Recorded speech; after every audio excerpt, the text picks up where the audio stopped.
So siapa yang belum subscribe Galeri Kereta, boleh klik button kat bawah subscribe, dan kita jumpa lagi di next episode untuk kita apa lagi proses untuk KA30 ni. Okay, see you, bye bye. Assalamualaikum.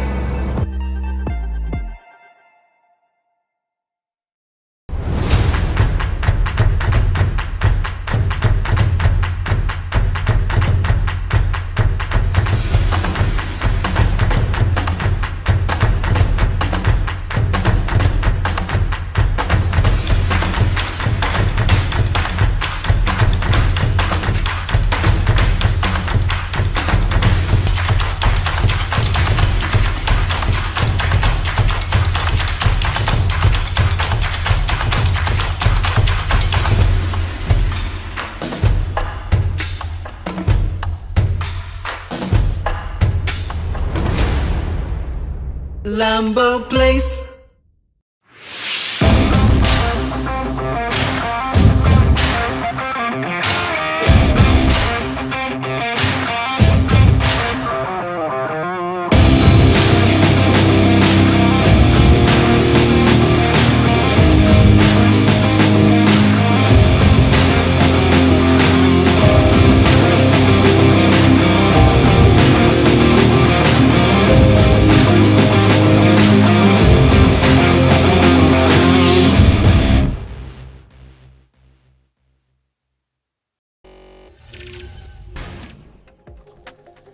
Good evening, ladies and gentlemen, and hello and welcome to the Trumpet International Racing E-Series. We're here having a look behind us for the qualifying session as well as a look ahead of us towards the championship proper. My name is Max Palmer and with me in the studio is Inche Budi. Hi Max, and we are back with iRacing. Yes, absolutely. I think it's your first time in broadcasting in iRacing right now. It's going to be quite fun, isn't it? This is my first. I think this is my first championship. Yeah. But we have done the what we call that, the endurance before. Yeah. Yes, absolutely. That was a lot of fun. Of course. But indeed, this is going to be a lot of fun as well. The Trumpet International Racing E-Series going across a wide variety of cars and tracks there. We've got the Porsches up at the top end of the field. We've got some real pro drivers, and of course this is Asia wide. So just having a look at the notes there, we've got drivers from Malaysia, from Singapore, from Indonesia, from South Korea, from Brunei, from the Philippines. We even got the driver from India actually. Yeah, absolutely. And more on that in a bit. But it's absolutely going to be an exciting return to iRacing for us here, and we're glad to be able to bring you all the best action coming up in the coming weeks.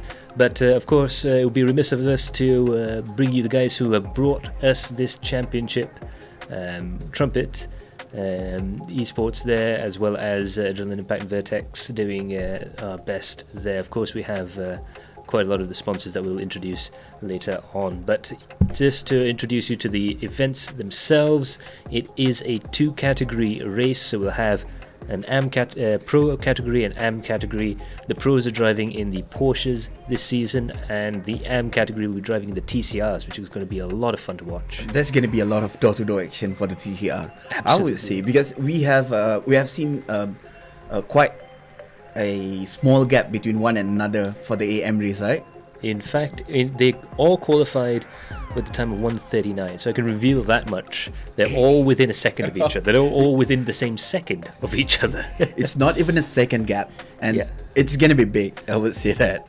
Oh yeah, it's 0.8 seconds covers the entirety of the AM field from qualifying. Of course, the drivers did qualify in the Mazda MX-5, so of course there'll be a little bit of difference as they go and adapt themselves to the different cars that they'll be racing throughout the course of the seasons. But yeah, it's quite an interesting event. We have a 10,000 ringgit prize pool on offer, 6,000 ringgit prize pool for the pro drivers alone. And a lot of fantastic entries there. Of course, we had 67 drivers from 8 different countries that have called in to try and qualify for this event. So we have around 44 drivers which is qualified for the main event, right? Absolutely. So 44 drivers. We've got 20 drivers in the pro categories, and of course 21 to 44, 25 cars in the amateur categories as well. We have full grids for both. It's going to be really exciting. This is gonna be an epic race. This is gonna be an epic series. I would say that. Absolutely. And of course, we have to say that the format is a little bit different. We've got 2 races throughout the course of the race. We will be around the course of the season, and we'll be broadcasting every Friday. I believe it's 6 races. Yeah, six different track. Yeah. With 2 different categories. Yeah. And the pro will have one car, I think. Yeah, and an absolutely special event to round off the season where we'll have a multi-class race. That's going to be more epic, I would say that. Absolutely. I know what the track is going to be. I think, all of us here know what the track is going to be at, but it'll be absolutely fantastic and very exciting stuff to share with you here. But let's have a look at the sponsors now. Of course, we have our main sponsors, LamboPlace. Thank you so much for joining us. As well as our co-sponsors Stratus and Excitix. Of course, it's organised by Trumpet, Adrenaline Impact and Vertex Esports, and not to forget our media partners Galeri Kereta and Drive Safe and Fast, DSF. And don't forget, we got our gaming chair sponsors. Absolutely. So gone are the slightly rickety chairs there. Now we've got some nice Todak seats. So thank you so much to Todak for being our gaming chair partners for the 2022 gaming season. That's going to be really nice. It's very comfortable. I would say that. Yeah. We'll be doing a bit of a review on these seats later on, but again, special thanks to LamboPlace, Stratus, Excitix, Trumpet, Adrenaline Impact, Vertex Esports, GK and Drive Safe and Fast for helping us put on this event. It's been a while since we've been at iRacing, but I think with the help of these guys, and especially with the help of Trumpet in particular and LamboPlace, we really have managed to bring it back, and I think this is going to be the most exciting iRacing series we have to offer. Yeah, with 44 participants, it's going to be a whole lot of action in this series, I would say that. Absolutely, and we've got some star names that have qualified for the championship there. But of course, we have the 6 tracks there that we can share with you guys. First round is going to be at Hockenheim, 5th of March, followed by 4th of April. We'll be going to the Red Bull Ring. Road America will be further down the field, and then of course Zandvoort later on there. We've got Twin Ring Motegi, a new track for iRacing. Fantastic place to go racing. And of course, we'll have the endurance race at Sebring Circuit. Ooh. Motegi is a new track. I don't think they practice there that much, I would say. Yeah, I think it's going to be new for a lot of drivers, obviously, because it's not very common track in most sims, not just iRacing. Yeah, I always. I mean, it's very, very famous amongst the MotoGP community. But of course, it's getting its little day in the sun. They've only run one IndyCar race there. They normally run on the Motegi Oval, but for 1 year they had to run on the Motegi Road Course. But of course, there's a lot of Super Formula action there and a lot of Super GT action there. But I mean, the first 2 rounds of the championship is pure DTM territory, Hockenheim Ring and Red Bull Ring. That is 2 way good track, I would say. Yeah, very high speed. That is full of action track, I would say. Absolutely. It's going to be brilliant stuff there. Of course, the classic American tracks, we have Road America, which, I mean, I have no idea how they have not had Formula 1 there. It just feels so natural in a Grand Prix car, in any car, to drive down there. And of course, we have the legendary Sebring Circuit, which actually was a Formula 1 venue back in the late 50s, early 60s. Sebring is going to be the endurance race for this season, I think, right? Yeah. And it's going to be 2.4 hours and multi-class. Yeah. And it's Sebring. Yeah. I mean, what can you say about Sebring? It's 2 different surfaces. You have the concrete runway, which is very bumpy, very, very difficult. The final corner, Sunset Bend, it's so easy to spin the car there. It's unbelievable how careful you have to be through there. But the speeds you take as well, it really was and still is a track designed for the fastest sports cars in the world. So it'll be interesting to see how the Porsches get on there, and also the touring cars, because there's some nice, very technical and twisty sections there, and a lot of bumping and grinding. I would say the touring car will do great there, but I'm not sure about the GT3 car. Yeah, it will be tricky. It's going to be a lot trickier. Absolutely. And of course, we have the prize pool. Of course, these drivers aren't just racing for bragging rights, ladies and gentlemen. They're going to be racing for, in the pro class, P1 getting 3,000 ringgit. The total prize pool, of course, 6,000 pro, 4,000 in AM. And I mean, even the AM class, P1 is going to be 2,000 ringgit, which is 2,000 ringgit. This is a big prize pool, actually. Oh yeah. And P2 is going to be 1,200, and P3 is 800 ringgit. Yeah. This is the fight they are fighting for, other than bragging right, but like Max says. Yeah. Well, let's face it, I'm pretty sure 7th and 8th place are going to be battling just as hard as 1st and 2nd, as we've seen countless times again. But We it's have nice, seen that a lot. But it's nice for our sponsors to be able to bring up this prize pool. Very mint stuff. I'm sure they'll be fighting just that little bit harder for the top prize at the end of the season. This is going to be their mission. Yep, absolutely. It's like, okay, I'm going to race today, and this is my mission. Yep. This is what I want to bring back. Yep, absolutely. And it's a longer season as well. We've had quite a few 4-race seasons throughout the course of this year. This time it's going to be 6 races. That's pretty long, pretty drawn out season. I think it's longer than MCS. Yeah, the Malaysian Championship Series. I think it's longer than that. So it's going to be very difficult. And of course, the endurance race at the end, there's a lot to play for. And a lot can happen in 2.5 hours. Yeah, it's a lot of things to consider there. Yeah. I mean, we know that multi-class is a different thing, and it's kind of rare people going into race for the multi-class. Yeah, You know? absolutely. And yeah, again with TCRs as well, they'll be having to battle door to door, trade paint, and not just trading paints, but trade paint. Like literally, Yeah. like literally trade And paint. at the same time, they're going to have to try and dodge the Porsches coming from behind. So I think the AM guys have got a real challenge up ahead, but I think they're going to enjoy it. But the Porsche will have a lot of traffic. Oh yeah, yeah. And indeed, we have a special Porsche out this season. We're not racing the Porsche Carrera Cup cars. We're actually racing the GT3 spec, full fat Porsche. So that's going to be very, very exciting indeed. But yeah, now we're going to have a look at the qualifying now.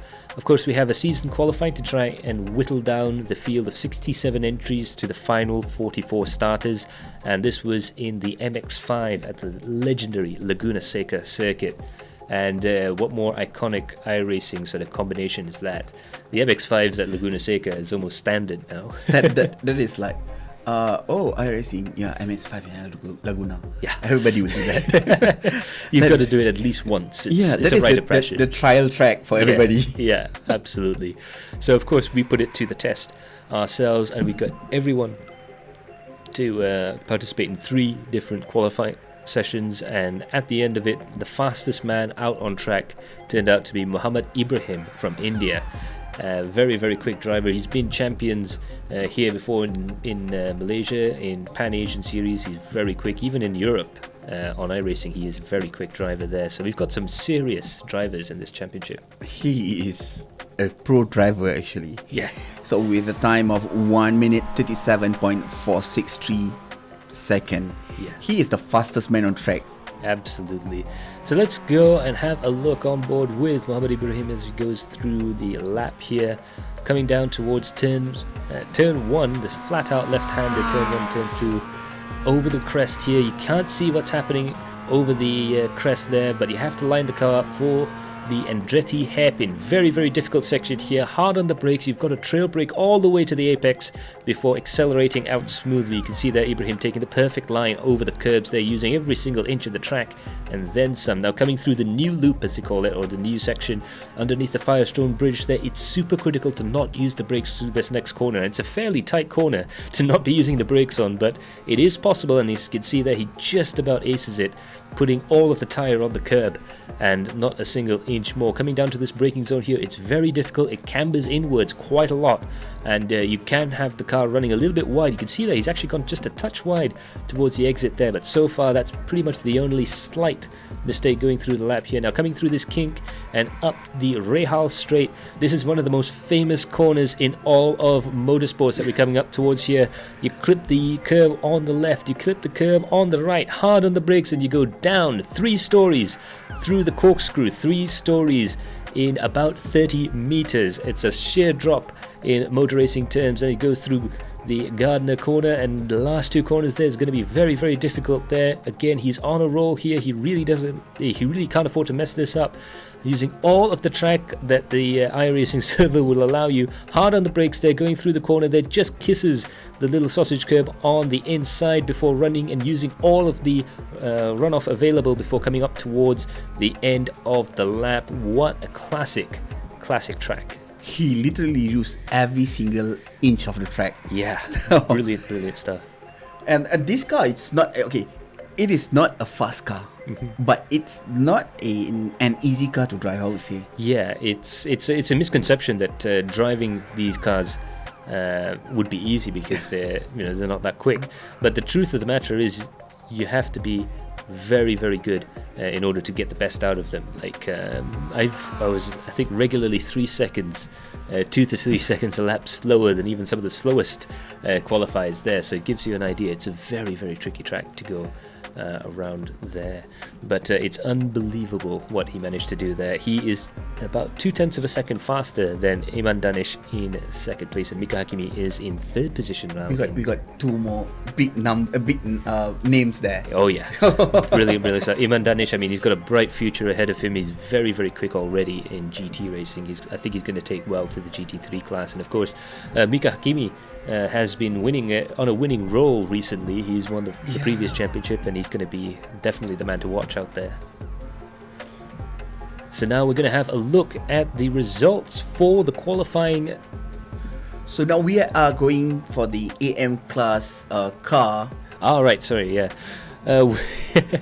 We have the AM class car loop, as you mentioned there, Budi, and this is quite interesting, this class, isn't it? Oh yeah.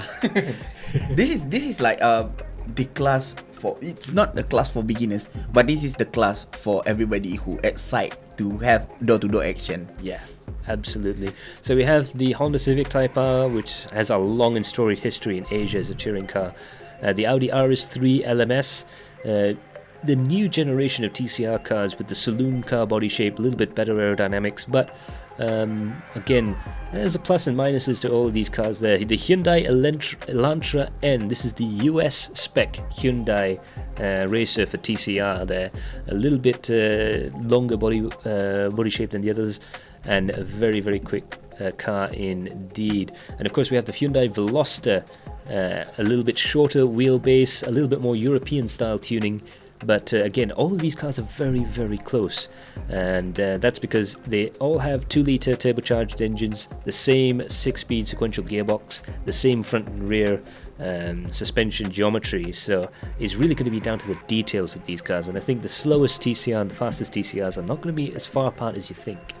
Yeah, and the driving skills of TCR, well, it might take a lot of consideration, I would say. Yeah. 45 minutes of races with this car is actually... It's pretty tricky. You're definitely going to have to look after the tyres, you're going to have to look after all that sort of stuff, but the thing is, you're still going to be racing, you're still going to have door-to-door action, so, the man who's going to win the championship in the AM category is definitely going to earn it. You can push this car, I think you can push this car quite aggressively. Yeah, that is the idea of TCR itself. Yeah. Absolutely, and with some famous Asian names there as well, it's going to fit our theme of having all these Asian drivers down there. Of course, we do have the Audi for a couple of the Euro guys. I think the Audi was one of the first cars to come into the TCR series on iRacing, but then they brought out the Honda Civic Type R, and we've got the 2 Hyundais right now. Brilliant cars indeed. But yeah, I mean, Honda Civic on a racetrack, what more can you ask for? Well, it's Honda. Yeah. Who doesn't like Honda? Yeah. And I mean, the opening, basically first few comments from some of the test racing that we've done so far, they're all saying that the Honda definitely is a favorite of a lot of the drivers now. So. But the Hyundai Veloster, that was the latest update, the latest version of the TCR, isn't it? Yeah, absolutely. Brilliant car to drive. And of course, it's the new 2-pronged strategy within Hyundai, having the US spec car and the European spec car. Of course, there are differences in the racetracks themselves. In America, it's not as smooth It's a little bit difficult. It's a bit narrower. You probably want that longer car, a little bit easier to turn in. So you'll have a lot more aero on that. Yeah. More in terms of aero stability rather than the downforce, obviously, because the downforce is limited in TCR, but that makes a difference. Having a boot at the back definitely changes the car. The Audi and the Hyundai, I think they're going to be really good through the high speed and medium speed corners there, but they're not going to be as easy to turn in. So it's really going to be interesting to see how these cars stack up against each other.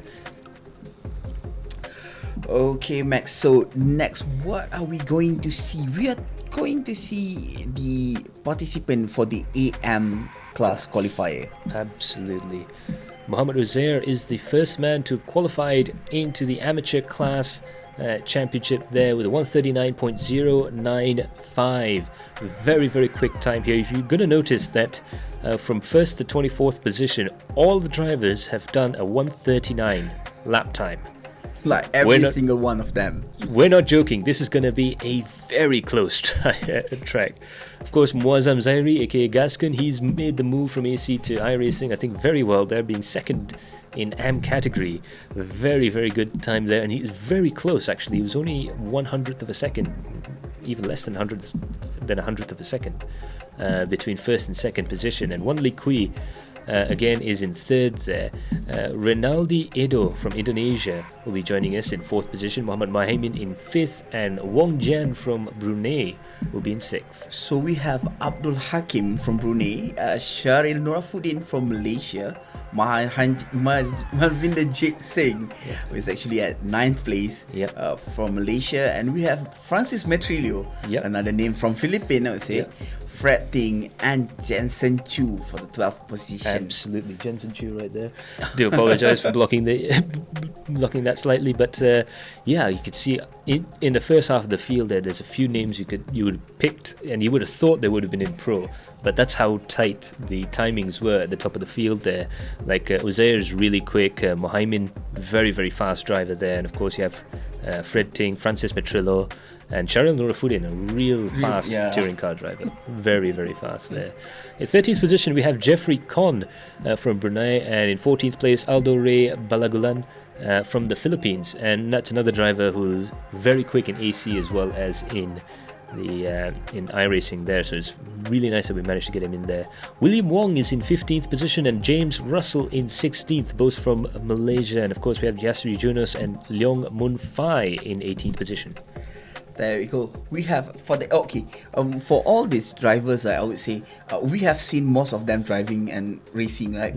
So I think that we can see a lot of different characteristics in this race, I think. Yeah, absolutely. So for the 19th place, we have Lachlan, and then we have Muhammad Alif Shauki from Malaysia, Shami Aizan, another fast driver from Malaysia, and we got Shukran Mokhtar from Malaysia.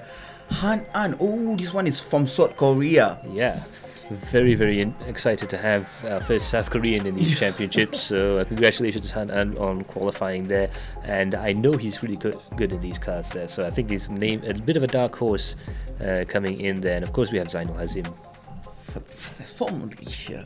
So we have a lot of participants from Brunei, Philippines, and some even from South Korea. Yeah, it's gonna be a variety because different driver and different country have a different kind of vibe driving. I would say that.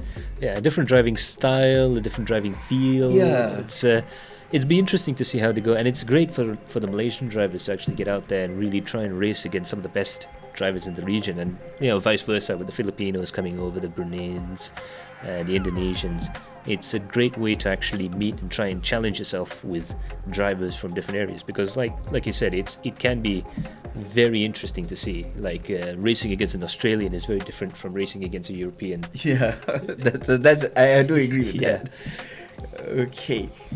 So what's we gonna do next, Max? Well, we're going to introduce to all the ladies and gentlemen at home the Pro Class. The Pro Class has got a lot of excitement coming up through there. We've got the Porsche 911 GT3R. Yes, we're doing a one-make race with what some may argue is the wrong car, but this is the much faster variety of Porsche 911. It's in fact the fastest lapping rear-engine Porsche ever built.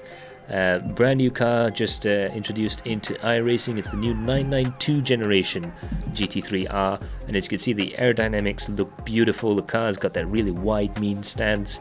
Very, very capable GT3 car, but of course it's still rear engine. It still has some of those Porsche quirks that we all know and love, so it's going to be a real challenge. I think this is probably one of the more harder cars to get right. I would say that because we know that Porsche Cup RS with a harder, a hard car to drive. Yeah. This is like the abang of that. Yeah. You know, with more power, Yeah. with more downforce. But more downforce doesn't mean that it's easier to drive. You know. Yeah. And rear engine with a snappy oversteer kind of feels. Yeah. This is gonna be a hell of a race, so to say. Oh yeah, I wouldn't fancy my chances if I entered.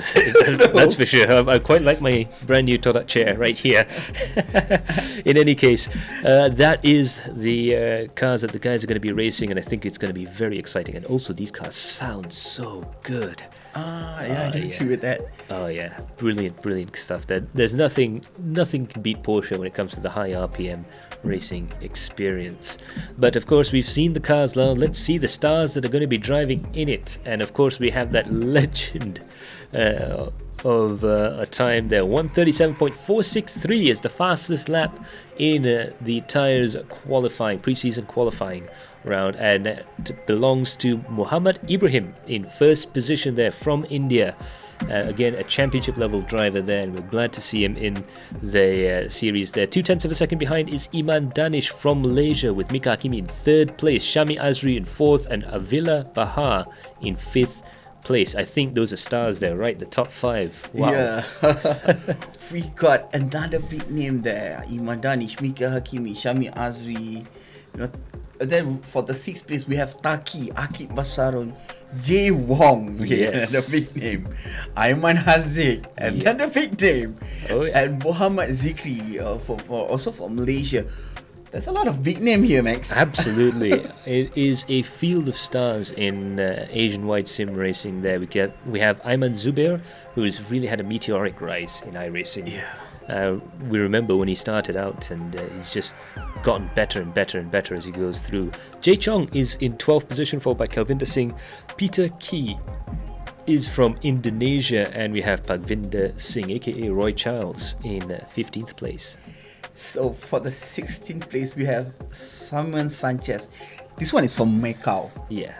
And we got Nevsky Chin from Malaysia, Afiq Fazlan, also known as Afa, from Malaysia, and then we got Tengku Izan Lee, also from Malaysia, and Mat Mazdi from Brunei. Yes. Who doesn't know Mat Mazdi? Yeah, absolutely. He's a fantastic sort of a friend of the sim racing community, and he's been very helpful with all of the drivers there. And you can tell he's very quick. But I mean, most of these names are quite familiar to the sim racing community here in Asia, let alone just in Malaysia there. And I think we've got some fantastic drivers. I would say most of them are a kind of consistent driving style. Yeah. A different person maybe some of them got some kind of aggressive driving style, but they have a consistent pace. This is what a driver are. Yeah, absolutely. So it's going to be interesting, because I think, especially with the Porsches, you're really going to see how different the driving styles are, and that's going to be very, very exciting indeed. But now, as the clock winds its way around the clock face there, we're going to see if we can jump into Discord and see if we can actually talk to some of the top three from Pro and Am class. We actually have them in well, we're trying to get a hold of the guys as. All right, so we're trying to get a hold of the drivers. For those of you drivers who are in our Discord server, could just let us know what you look like. Turn that webcam on at right now, and we'll get to talking to all the guys fairly shortly. I don't think they need to wear the makeup. So That's okay. most of them are guys. So don't worry about the makeup, guys. Don't worry. But we need to see your face. Show your handsome face, guys. Come on. Alrighty there. So I have the special little list of the guys who are on there right now. Let's see if we can have a talk. First of all, with we have Mika Hakimi in the studio right now. So let's see if we can get a hold of him there. Hi, Mika.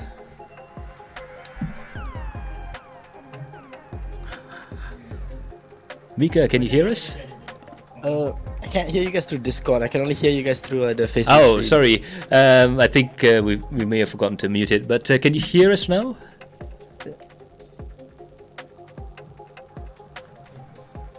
Hello? Yes. Can you hear us now? Okay. All right. Oh, we got it. We're just ironing out the kinks, ladies and gentlemen. But Mika, you've had a rather successful previous season there, and now you've jumped in. I might say fairly quick third place amongst quite a lot of really quick drivers there. How you feel coming into the season? I'm feeling sick actually, so yeah. I'm probably gonna do some COVID tests because lately I've not been feeling so good. So I would say probably for round one at least I'll be on the back foot a little bit. But yeah, I mean, I do quite sim racing quite a lot. I've got a lot of things on my schedule right now, and I'm glad to be doing this championship. I'm looking forward to it, and I can't wait for the first lap. Yeah, absolutely. It's going to be quite exciting there. Do you have much experience with the new Porsche GT3 car? I haven't bought it, so yeah, but I kind of like just jumping into competitions with no practice, really. I feel like it gets me on my toes a little bit more, and I just take away a little bit of stress, when you practice and you're like, I'm gonna have a good race, and then you hop in, you're like half a second off the pace, and you're like, never mind. Yeah. So, I mean, I kind of like just hopping in, thinking on the spot, and trying to bag a good result. I did that for quite a few competitions now, so yeah, I'll probably just buy the car on the day of the race itself or something. You're quite confident on that. That's Not good. really. Just sometimes you have to really adapt, So Yeah. I feel like I trust my ability to adapt more than my ability to practice efficiently. Okay, yeah. That's a fair point, because you can sort of practice yourself off the road there if you just keep driving around in circles. Yeah. Burnout.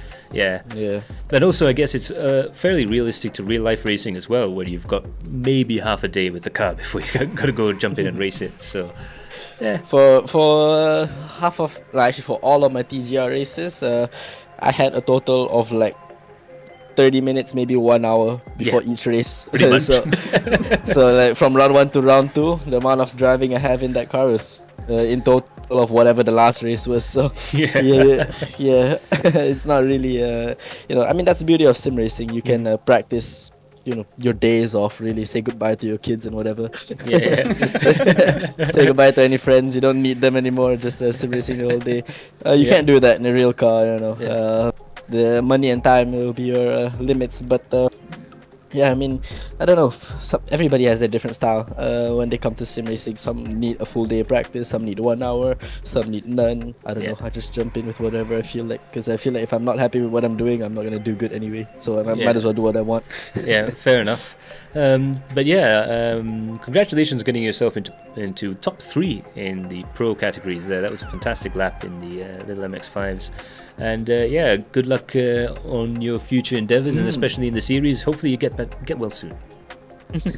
I hope so as well. I want to be on my top level by the time round 1 comes. Probably just, I don't know, I need to software update. That's about right.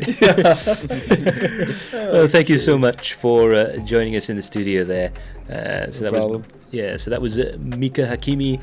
Now we're going to see if we can get a hold of. We have Gaskun in the studio. So hi there, Gaskun.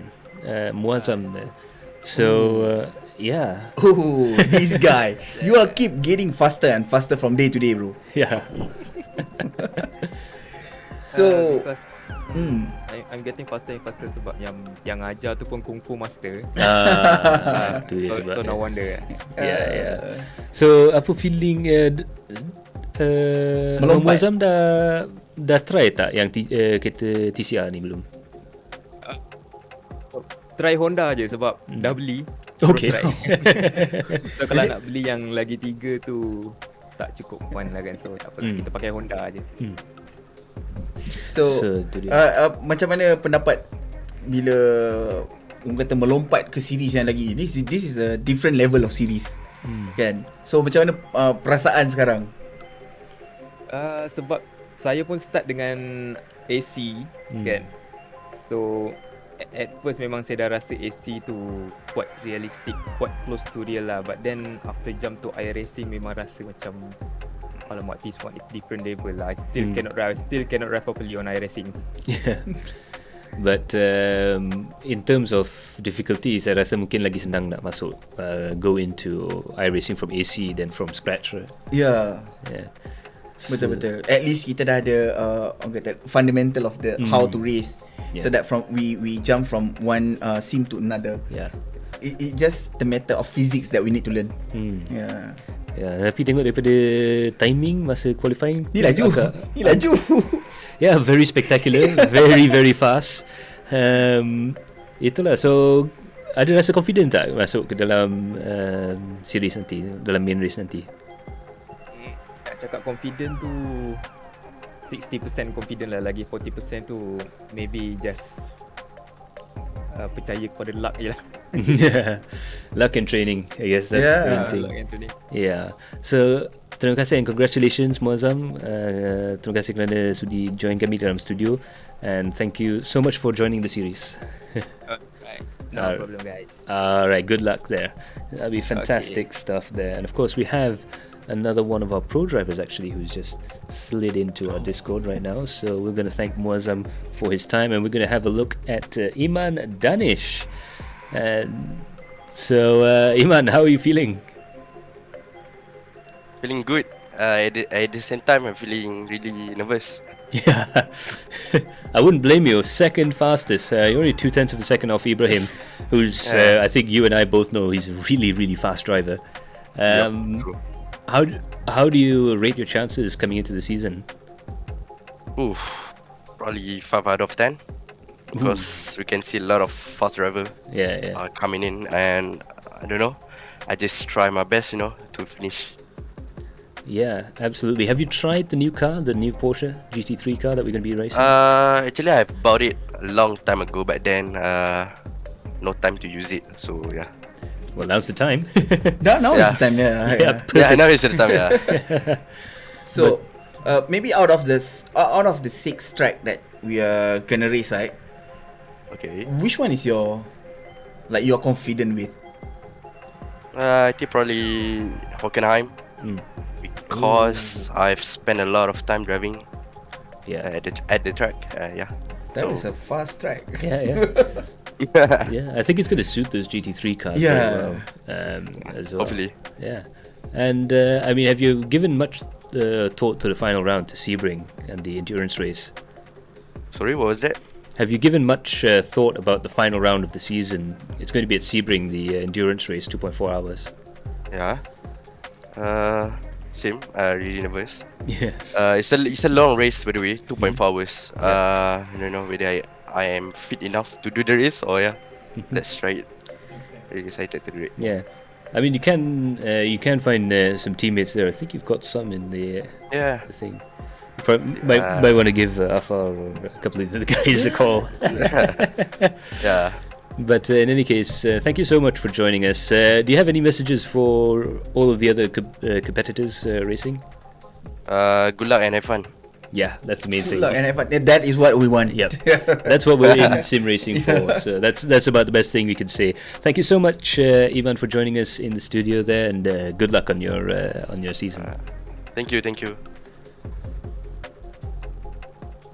So there we have it. The some of the top 3 drivers in Pro and Am. Really looking forward to it. Some of the drivers are quite nervous there, and some of the drivers have had some pretty unusual ways of preparing for a season. I like the confidence, anyways, from Mika Hakimi. It's different. If you ask me, when we ask a lot of drivers, they will say, "Oh, I have a 1,000 lap seat time for this track." But Mika was like, never mind. I bought the car when the time comes. When the race comes, I'll go buy the car. But I mean, he's so quick in everything else. I won't doubt that he'll do well. He trusts in his capabilities to adapt things, like he said earlier, and that was really good actually. Yeah. And I mean, like looking at the real life racing, of course, you don't have that much time, like 30 minutes. He was saying, it's pretty much it's what it's like. It's thrill and excitement at the same time. Yeah. But Muazzam, his performance is quite something else. He's, I mean, he just came out of AC. He's known as Gaskun in the AC racing community, and now he's. When I read Muazzam name, I was like, damn, he's here. And then he is in the second place of the AM. Yeah. So, why should I be there? I'm not there. Why not me? But he's quick, bro. Yeah. He is quick. Yeah. He's definitely got the talent to succeed in iRacing. Of course, it's very different. Like he was saying, like, AC felt fairly realistic, but jumping into iRacing is another level. Another level. So it's very, very tricky for. Plus the sweaty part. Oh yeah. In AC, you less sweaty. Yeah. You go into iRacing, suddenly everything becomes, hey, what happened now? Wow. Yeah, there's consequences and there's a lot of responsibility because they're always looking after. It feels different, you know, because all of the races are run like an official race. So that's the beauty with iRacing. You've got the penalty points, you've got the safety rating, and all that sort of stuff. It's a new feeling of, for want of a better phrase, responsibility for being able to drive in the championship. But I think seems to be transferring his skills very well. He's got some very good teachers there as well. He got Shifu for sure. Yeah, absolutely. And of course, Iman Danish, I think he's been with us for every iRacing championship run by Trumpet Impact since the very beginning. And he has really grown by leaps and bounds. He went from being a midfield driver to being someone who can really fight at the front of the field there, and you can see the progress as he goes through. To be second fastest, he's got to be really excited about that. I would say he do a lot of GT3 kind of race. Yeah. So that is his bread and butter. Yeah. So perhaps when it comes to the whole idea of trying to adapt to a newer car, I know he hasn't really driven that Porsche 911 too much throughout the course of the last few seasons, but he's in GT3. He's always in GT3, so he knows what the tires can take. He knows what the brakes are supposed to be like, and to go from one car in a category to another is not as difficult as if you're coming from GT4 or from DTM or from something else. Of course, you can do it. It is perfectly possible to be able to pull that off, but that is a different kind of tricks that you need to learn. Yeah, but absolutely. here from GT3 to GT3, you maybe need to learn a simple physics about the car. You know how it takes, what it takes to make the car less understeer, less oversteer, things like that. Absolutely. So there you have it, the qualifiers for both Pro and Am. Congratulations to Muhammad Ibrahim for being the fastest Pro qualifier, and of course congratulations to Muhammad Uzair for being the fastest Am qualifier in the championship. This is the Trumpet International Racing E-Series coming at you live right now. But of course, we've had a look in the past. Now we have a look into the future. We have, of course, the first round of the championship, and I think we're going to start off with a bang. Fantastic track coming up now. This is definitely one of the fastest track here. Absolutely. It is the track that's known as the track that births Speed Kings. That's the official motto of Hockenheim, the home of Speed Kings. And again, a legendary track in Grand Prix racing. It used to be nearly 8 kilometers long when it first launched. Of course, we're racing on a lot shorter version nowadays, of course, because of the safety concerns. We no longer drive at 230 miles an hour in Formula 1 cars through the forests, through the trees with zero wing angle. But nevertheless, even though the track is a lot shorter than it used to be, it's still really, really quick. There's a lot of straight line sections, and of course it's a fairly low downforce racetrack through the first half, but you still have the motordrome section, the stadium section near the end of the lap, where the car really gets very sideways. And that is the tricky part of this track. Yeah. Most of the time we can see the action for the first part of the track, for the first sector, and at the last sector of the track. This is two of the most famous overtaking maneuver will take place. Yeah, and it's fantastic. You have the Mercedes-Benz Arena coming out of that. You're coming out of the forests and into this cathedral of fans. It's such an iconic vision in Formula One. But of course, the flow throughout the entire track as well. There's a couple of technical sections. There's a couple of corners that are literally inserted there just to break up the flow. But now we're going to have a look. Of course, no point in us just talking about Hockenheim. Let's have a look at our pit lane correspondent, Umar Aziz. Quite a handy iRacing driver as well, as it turns out, as he drives his GT3 Porsche around the famous Hockenheim Grand Prix track. Get those bumpy track lengths. Absolutely.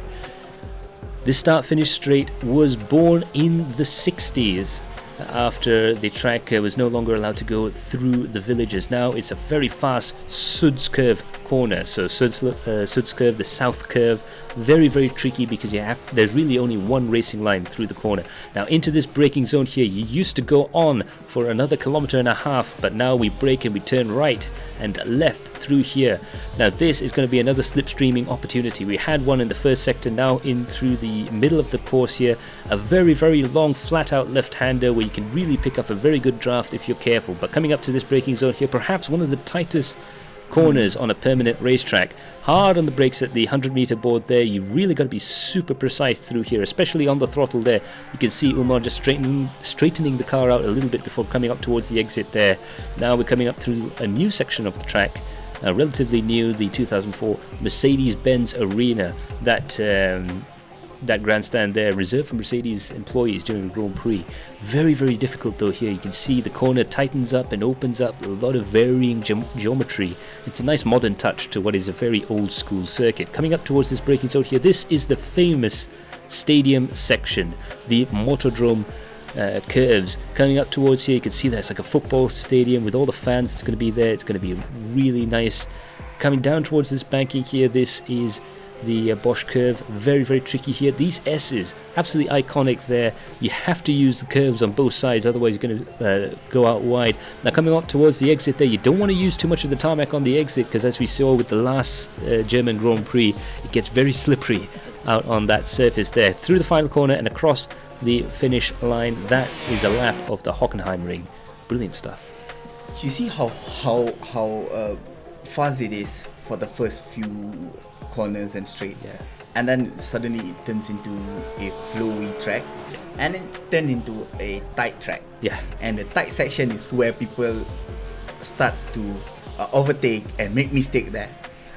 A lot of them like that. It is so important to be very, very accurate coming through that section there. Through the first half, you have a little bit of runoff area, you have a little bit of a chance to get away with it, but that last section is just unbelievable stuff there. By the way, fantastic job there from our pit lane correspondent. We might have to unretire him and put him back into racing. That makes sense. He really loves this guy. So. Yeah, absolutely. And you can see why. The car is really exciting.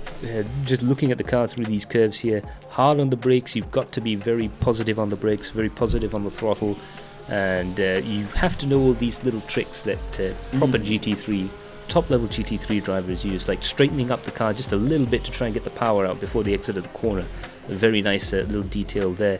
You can see he's using a straight line braking technique as long as possible, as hard as on the brakes as possible. And this track here, Hockenheim, especially in a Porsche, it really does play into the Porsche's strengths if you know how to drive one. But it will take a lot to consider when the race is 1 hour. Oh yes, absolutely.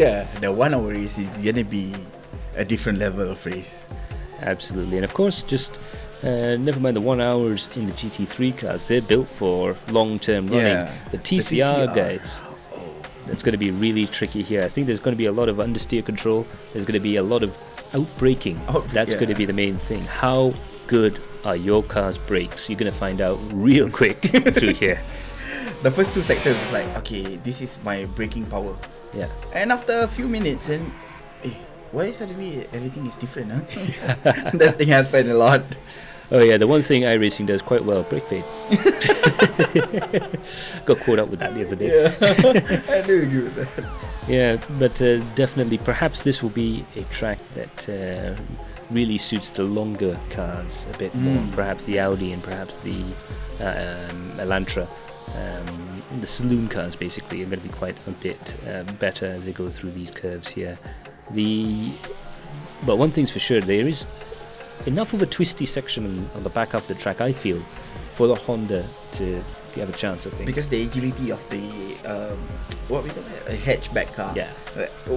They are well known for the agilities. Yes. You know?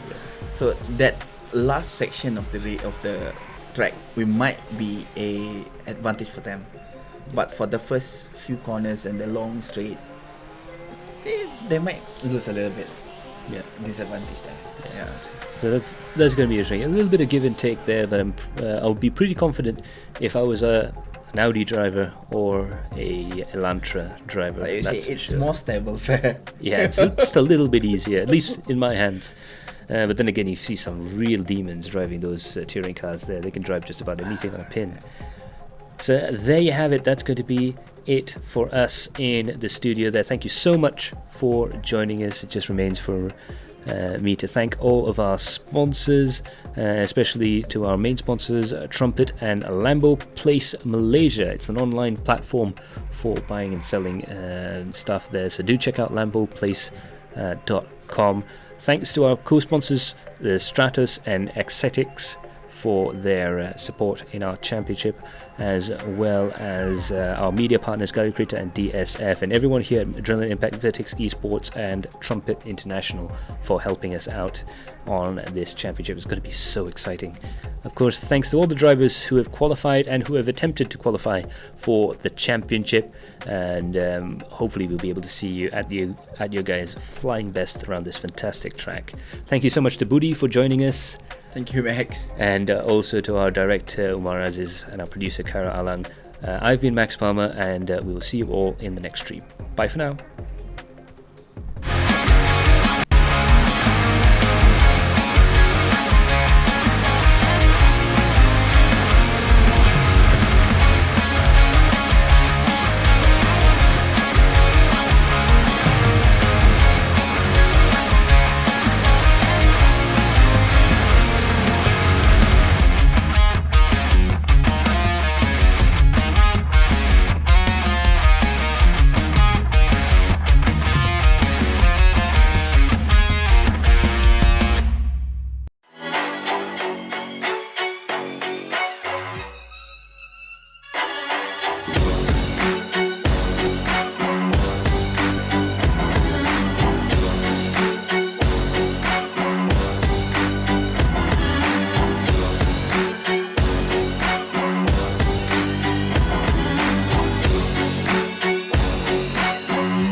So siapa yang belum subscribe Galeri Kereta, boleh klik button kat bawah subscribe, dan kita jumpa lagi di next episode untuk kita apa lagi proses untuk KA30 ni.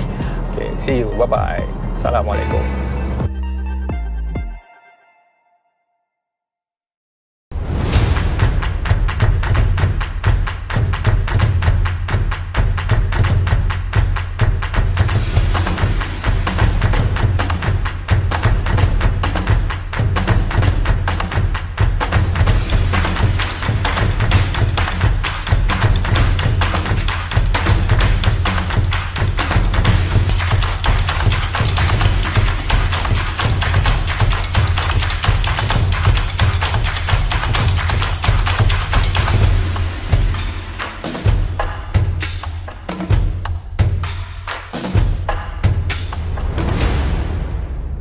LamboPlace.